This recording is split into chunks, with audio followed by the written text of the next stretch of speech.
Most people think having an emergency fund means they're safe. 3 months saved, 6 months saved, maybe even $10,000 sitting in cash. That sounds responsible, it sounds stable. But for a lot of people, that number creates something dangerous: false safety. Because an emergency fund can make you feel protected long before you're actually hard to break. If your fixed costs are $4,000 a month, a $10,000 emergency fund is not security. It's about 10 weeks. And that's before a car repair, a medical bill, a job gap, or one bad month hits all at once. That's the first mistake people make. They measure the amount, but real safety is not about the amount, or it's about how long the amount survives under pressure. That's the difference between having savings and having structure.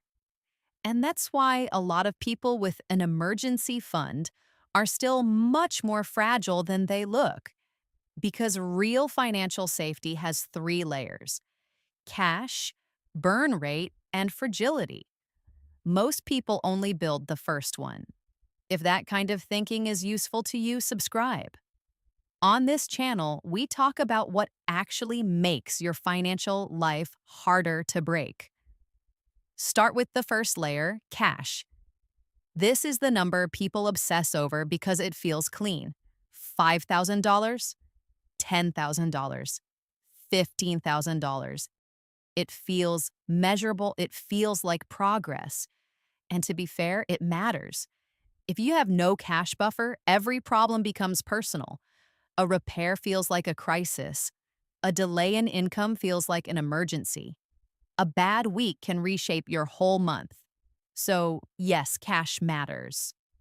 But cash alone is the weakest definition of safety, because the same emergency fund can mean completely different things for two different people. $10,000 for someone spending $2,000 a month feels very different from $10,000 for someone burning $5,000 a month. Same money, completely different survival time. That means the real question is not, how much do I have saved? It's, how many real months can this buy me? Not ideal months, not spreadsheet months, real months.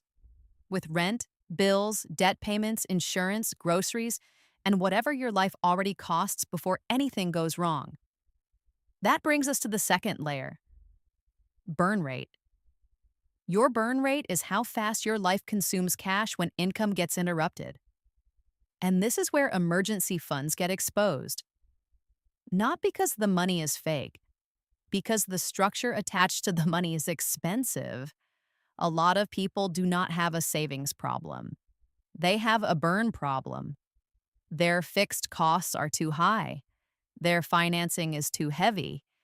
Their recurring obligations eat their buffer faster than they realize. That's why a 6-month emergency fund can secretly be a 2-month emergency fund. Because the 6 months was calculated on a fantasy version of expenses, not on what actually leaves the account. That matters a lot. In a real emergency, your emergency fund is not competing against your budget spreadsheet, it's competing against your actual life. And your actual life is usually more expensive than your planned life. That's why someone with a smaller emergency fund and a lower burn rate can be safer than someone with a bigger emergency fund and a more expensive structure. A bigger pile of cash does not automatically make you safer. Sometimes it only allows a fragile system to survive slightly longer. That's not the same thing. If your emergency fund only works as long as nothing else goes wrong, you don't have much safety. You have temporary breathing room. Useful, yes. Stable, no. And that leads to the third layer: fragility. This is the layer almost nobody measures. Fragility is about how many things have to go right for your life to keep working. If one paycheck supports everything, that's fragility. If one car issue can disrupt your income, that's fragility. If one bad month forces you into debt, that's fragility. If your fixed obligations leave you no flexibility, that's fragility. This is why two people can both have $10,000 saved and still live in completely different financial realities.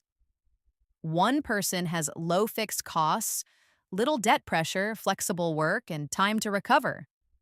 The other has high fixed costs, financed everything, one income source, and zero room for error. Same emergency fund. Completely different safety. That's the part people miss. Safety is not just what you have, it's how many ways you can fail before your system breaks. That's the real definition. And once you see it that way, a lot of common money advice starts to look incomplete. Just save 3 to 6 months. Okay, 3 to 6 months of what? Your ideal budget? Your reduced budget? Your actual fixed cost burn? Your real minimum survival number?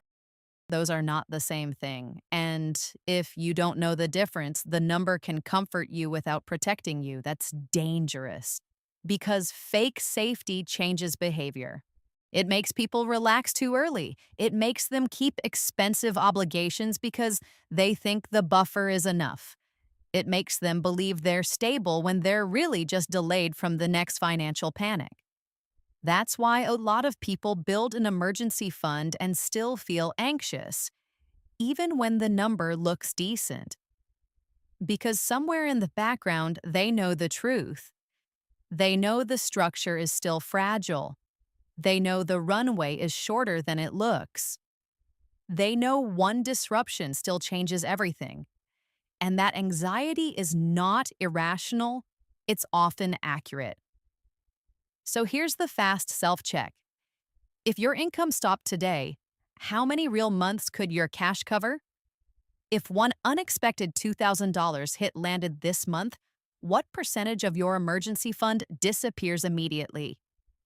And if you lost income for 60 days, would your system bend or break? Those 3 questions will tell you more about your safety than the size of your emergency fund ever will. Because the goal is not just to save a number. The goal is to build a structure that survives pressure. So yes, build the emergency fund? Absolutely. But don't confuse cash with safety. Cash is only the first layer. Real safety is cash that lasts inside a life that doesn't collapse too easily. That means lower burn, fewer fixed obligations, less dependency on one fragile source, more room to recover, more time to think. That's what safety really buys. Not status, not comfort, time. And in personal finance, time is one of the strongest forms of protection you can own. An emergency fund can make you feel better, but only stronger structure makes you safer. That's the difference most people miss. And that difference is exactly why a lot of responsible people still live one bad month away from panic.